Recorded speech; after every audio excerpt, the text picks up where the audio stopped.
Hello guys, welcome to my channel walk with market में आपका स्वागत है। अभी 8:45 हुआ है, मतलब मार्केट खुलने में अभी आधा घंटा है। मैं आपको ये बताना चाहता हूँ अभी जो वर्ल्ड का मार्केट है और यूएसए का और जापान का और चाइना का मार्केट जो ओपन हो चुके हैं, मतलब यूएसए का क्लोज हो चुका है, तो उसमें भी आप देखेंगे तो मार्केट अप से डाउन आया है और निकई भी डाउन है और चाइना के मार्केट भी डाउन ही है। मतलब हांगकांग भी देखेंगे तो आप तो ज़्यादा मूवमेंट नहीं है वहाँ पे। ये क्यों ऐसा हो रहा है? क्योंकि मैं आपको वो थोड़ा जस्टिफिकेशन देना चाहूँगा इसके अंदर, जो मैंने स्टडी करी है कल से लेकर के आज तक के।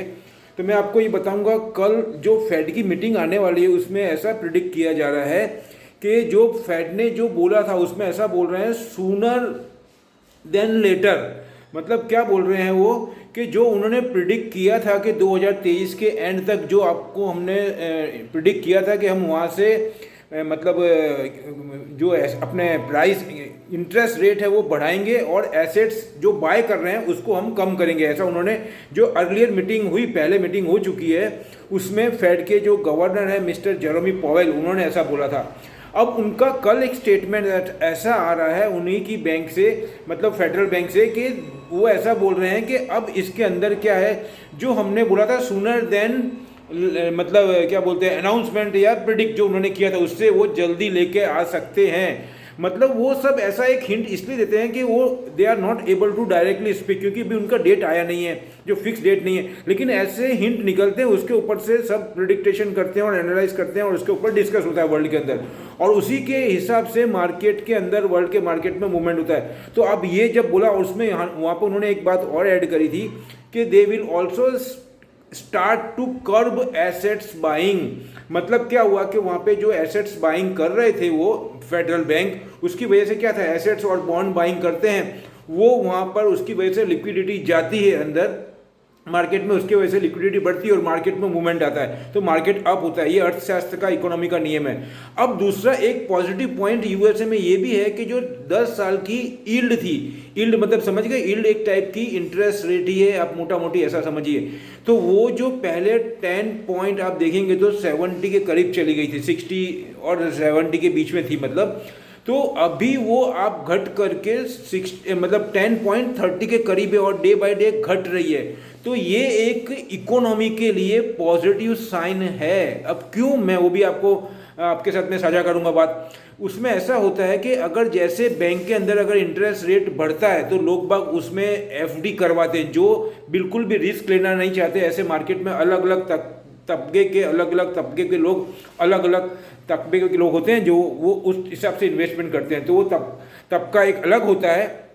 वो जो बिल्कुल भी रिस्क नहीं लेना चाहता वो उसमें घुसता है, तो उसकी वजह से क्या होता है, लिक्विडिटी का फ्लो वहाँ चले जाता है एफडी के अंदर, तो मार्केट में लिक्विडिटी कम होती है, उससे क्या होता है, मार्केट थोड़ा डाउन जाता है या उसमें बाइंग कम आती है, क्योंकि पैसा जो डाइवर्ट हो गया वो एफडी के अंदर। इसी तरह अगर जो यील्ड है वो अगर घटती जाएगी तो उससे क्या होगा, लोग बाग पैसा वहाँ से निकालेंगे और उनको वहाँ पे इंटरेस्ट कम मिलेगा, तो वो मार्केट में इन्वेस्टमेंट करेंगे क्योंकि उनको ज़्यादा रिटर्न चाहिए। ये एक सीधा साधा अर्थशास्त्र का नियम जो बता रहा हूँ। तो एक तरफ नेगेटिव पॉइंट बताया मैंने आपको और एक तरफ पॉजिटिव। इसका मतलब क्या, हम क्या निकालेंगे इसके ऊपर से तारण, हम निकालेंगे कि मार्केट में अभी ये दोनों पॉइंट एक ऐसे बिंदु पे आकर के मिलेंगे जहाँ पे सस्टेन पोजीशन है अभी। इट मीन्स कि मार्केट में जहाँ नेगेटिव भी नहीं है और पॉजिटिव भी नहीं, दोनों का एक पॉइंट ऐसा बिंदु आ गया है, वहाँ पे जाकर के मार्केट स्थिर हो जाएगा। तो मार्केट ऊपर से थोड़ा नीचे आया है। अब आप देखेंगे तो यहाँ का भी देखेंगे, किसका, जापान का मार्केट। जापान के अंदर एक्सपोर्ट में बुलिशनेस बताया है और आने वाले टाइम में, लेकिन वहाँ पे अभी पिछले टाइम में हैवी रेन की वजह से और लैंडस्लाइड की वजह से, और जो अभी 2 दिन से हैवी रेन भी चल रहा है वहाँ पे, टोक्यो की बात कर रहा हूँ, और अभी ओलंपिक चालू होगा तो उसकी वजह से क्या होगा, उनका पूरा फोकस उसके ऊपर होगा, क्योंकि बहुत क्रिटिकल कंडीशन में है। वहाँ पे वैक्सीनेशन का काम भी चल रहा है। ये सबको देखते हुए पूरे वर्ल्ड का फोकस है, कहीं ऐसी गलती नहीं हो जाए जिससे कि जापान की इमेज खराब हो जाए। तो उनका फोकस कंपेयर टू मार्केट और अदर पॉलिसीज की जगह फोकस किसके होगा, 1-2 वीक में स्टार्ट होने वाला, मतलब near to starting of Olympics Japan में, तो उनका फोकस वहाँ पे रहेगा। तो इसकी वजह से एक नेगेटिव सेंटीमेंट माना जा रहा है, ऐसी प्रोबेबिलिटी बताई जा रही है। उसके हिसाब से मार्केट थोड़ा डाउन है वहाँ पे, 150 पॉइंट 200 पॉइंट। अब मैं आता हूँ इंडिया के ऊपर। तो मैंने जो पढ़ा है वो मेरा मेन पॉइंट तो अभी ये है कि अभी जो मैंने पढ़ा है उसके अंदर आप देखेंगे तो यूएसए में, जापान में और जर्मनी में और साउथ कोरिया के अंदर, और उसमें सबसे ज़्यादा चाइना के अंदर, जो आज का ही मैंने आर्टिकल पढ़ा है, चाइना डेली के अंदर, उसमें ये बताया जा रहा है कि चाइना उसके जो 2-5 साल के प्लानिंग है, 2 ईयर्स, जो इसको हम पंचवर्षीय योजना पहले बोलते थे, यहाँ बंद कर दिए मोदी जी ने। अब वहाँ पंचवर्षीय योजना 5 ईयर्स प्लानिंग है, वो 2021 से लेकर के मतलब 25 तक का है, 21, 22, 23, 24, 25, और उसके बाद में 26 से लेकर के 30 तक का।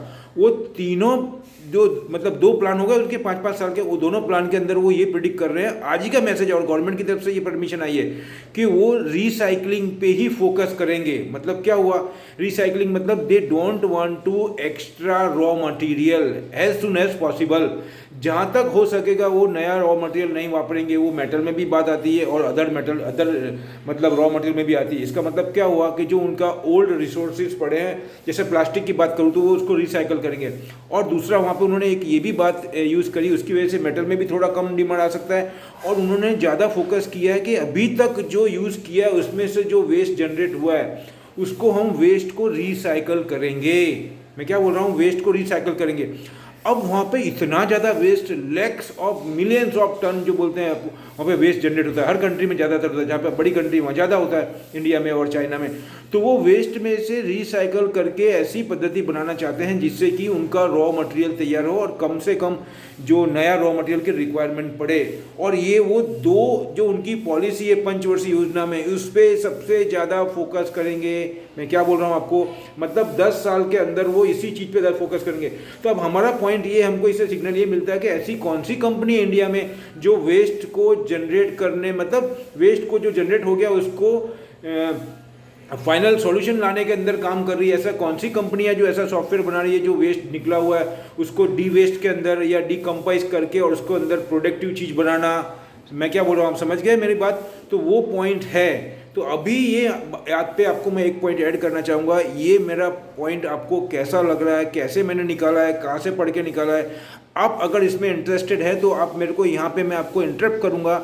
आप मेरे जो वीडियोज़ हैं उसको सब्सक्राइब करें, लाइक करें, शेयर करें अपने दोस्तों को, क्योंकि I am doing very deeply, I am digging each and every day very deeply in the world and then get out very latest informative that will be pillar of the not Indian, pillar of the world market. और जब पूरा world market के ये pillar है तो India का market कहाँ इसमें अछूता रहने वाला है, मैं आपको ये बता रहा हूँ। तो ये सब जो पॉइंट मैं आपको बता रहा हूँ कितना इंपॉर्टेंट है, मैंने फिर इसमें इंडिया में फाइंड आउट किया है। तो उसमें मेरे को 2 कंपनी मिली है। सबसे पहली मेरे को मिली है टाटा एलेक्सी। अभी मैं उसका टाटा एलेक्सी का मेरे सामने लैपटॉप है, मैं आपको बता भी रहा हूँ उसमें उसका प्रोफाइल क्या है। अब टाटा एलेक्सी का प्रोफाइल है, Tata Elxsi is among the world leading provider of design and technology service for product engineering and solution across industries including broadcast, communication and automotive। अब मैंने ये कंपनी को कई दफ़े मेरे वीडियो में दिया और बहुत दफ़े बोला, मैंने यहाँ तक भी बोला, अगेन मैं तीसरी या चौथी दफ़े रिमाइंड कर रहा हूँ कि टेस्ला का इसके साथ में टाई अप भी हो सकता है क्योंकि ऑटोमोबाइल्स के अंदर भी है। लेकिन इसमें कहीं पे वेस्ट को डी वेस्ट करने का या वेस्ट के अंदर से उसमें से प्रोडक्टिव रॉ मटेरियल बनाने का कहीं मेंशन तो है नहीं। फिर मैंने डीप में पढ़ा इसमें, तो उसमें मेरे को ये मिला कि ये ऐसे सॉफ्टवेयर बनाती है जो वेस्ट को मतलब मिनिमाइज करती है और उसमें से कुछ प्रोडक्टिव बनाती है जो रॉ मटेरियल का यूज़ कर सकता है। मतलब हो गई पॉजिटिव अपने। तो अभी 10 साल वहाँ पे होगा तो, और दूसरा इंडिया में भी ये फोकस है इस पे गवर्नमेंट के, क्योंकि इतना सारा वेस्ट हो रहा है उसके ऊपर से बहुत ज़्यादा प्रॉब्लम्स क्रिएट हो रहे हैं। और जो चाइना के अंदर जो उनके जो ये बताना चाहूँगा कि जो उनका पिक ऑफ कार्बन इमिशन है वो 2030 तक का, और नेचुरलिटी जो उनकी है 2060 तक की, और इंडिया के अंदर 2050 तक दिया है और उसका 35 तक का दिया है। हम कार्बन इमिशन 35-40 तक हम कार्बन इमिशन जनरेट करेंगे, कहने का मतलब ऐसा है। लेकिन उसमें मिनिमाइज करना, और ये सभी गवर्नमेंट पे प्रेशर है। किसका प्रेशर है? जो यूएसए के है ना, जॉन कैरी, जो हेड है वर्ल्ड के, उनका प्रेशर है पूरे वर्ल्ड के ऊपर, और सबको करना है। ये सब समझ रहे हैं। फ्लड आ रहा है, फिर फायर हो रहा है, आप देखेंगे तो यूएसए में फायर हो गया, ऑस्ट्रेलिया में हो गए, फिर उसके बाद में डेनमार्क में हो गया, बहुत जगह पे फायर हो रहा है। आप देखेंगे तो बहुत प्रॉब्लम है। उसको देखते हुए सभी कंट्री को ये करना ही पड़ेगा। और जो आदमी एजुकेटेड है वो सब समझ रहा है इस बात का, इसका इंपॉर्टेंस। तो उसको देखते हुए मैं आपको ये बताना चाहूँगा, ये कंपनी मुझे बहुत अच्छी लगी, टाटा एलेक्सी। तो टाटा एलेक्सी को आज मैं आपको बाय करने को बोलूँगा, लेकिन थोड़ा लंबा हॉरिजॉन्टल होना चाहिए। उसके बाद में सेकंड नंबर में आपको बताऊँगा नज़ारा। तो नज़ारा के अंदर आपको ये बताऊँ, ये कंपनी भी इसी के अंदर है, वेस्ट के अंदर ही है। तो वेस्ट को डिकम्पोज करती है, उसमें से रॉ मटेरियल बनाती है, कुछ और वेस्ट मैनेजमेंट टाइप का जो सॉफ्टवेयर है वो भी बनाती है टाटा एलेक्सी, और ये भी इसमें भी है। तो अभी ये सब इंडस्ट्रीज के अंदर जो वेस्ट जनरेट होता है उसको कंपाइल करने के लिए, कंट्रोल करने के लिए ऐसी सॉफ्टवेयर की टेक्नोलॉजी बनानी पड़ेगी और ऐसे टेक्नोलॉजी लानी पड़ेगी जिससे कि वेस्ट जनरेट नहीं हो, क्योंकि इसके ऊपर स्क्रूटनी होगी गवर्नमेंट की, तो आपको पेनल्टी देनी पड़ेगी। तो ये एक एसेंशियल पार्ट हो गया है इंडस्ट्रीज के लिए। तो उसमें सबका इन्वेस्टमेंट करना पड़ेगा, एक सेपरेट डिपार्टमेंट बनाना पड़ेगा। वो सब मैटर को आप ध्यान में रखिए। उसको देखते हुए खाली इतना सोचिए कितनी इंडस्ट्रीज है, कितनी फैक्ट्रीज इंडिया में, कितना डिमांड आ सकता है, उसके हिसाब से नजर। और राकेश झुंझुनवाला इसके अंदर बहुत पहले से 2-4 महीने पहले से लेकर के बैठे हैं। क्यों लेके बैठे हैं समझ जाइए आप।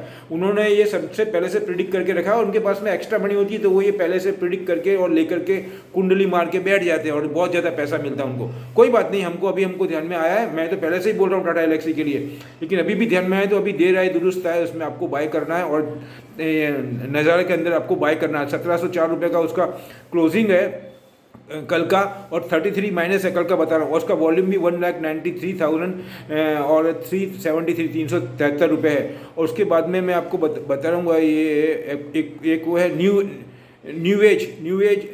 न्यूजेन सॉफ्टवेयर टेक्नोलॉजी 694 की, ये भी इसी के अंदर है। और उसका रेट है, ये कल -27 रुपीज़ था, 694। उसके बाद में उसका वॉल्यूम 5,24,887 रुपये का वॉल्यूम है इसका। तो मैंने आपको ये 2 और 3 कंपनी बताई है जो मतलब वेस्ट के अंदर है। और मैंने आपको जो फेड का मैटर बताया ये बहुत पॉजिटिव है, आपको इतना बता रहा हूँ। और आपको लास्ट में यही बोलूँगा, ये मेरी अपनी एनालिसिस है, अपनी स्टडी है। आप अपना फाइनल डिसीजन अपने एक्सपर्ट के गाइडेंस है। लेकिन मैं आपको यहाँ फिर दोहराऊंगा, मेरा वीडियो कैसा लग रहा है, मैंने कहाँ से जो पॉइंट निकाले हैं। तो आपको अच्छा लग रहा है तो आपको मेरे रेगुलर वीडियो मिल सके, और इसी टाइप का मैं स्टडी करता हूँ बॉटम में जाकर के। और उसमें कोई मिल मेक नहीं है, there is no impact any technical any जिसको बोलते हैं कैंडल स्टिक, ये सब बाद में बनती है। लेकिन पहले ये पिलर जो इम्पैक्ट करते हैं पूरे वर्ल्ड के मार्केट को मूवमेंट देते हैं, ये वो न्यूज़ है, वो समाचार है। तो फिलहाल इतना ही रखता हूँ।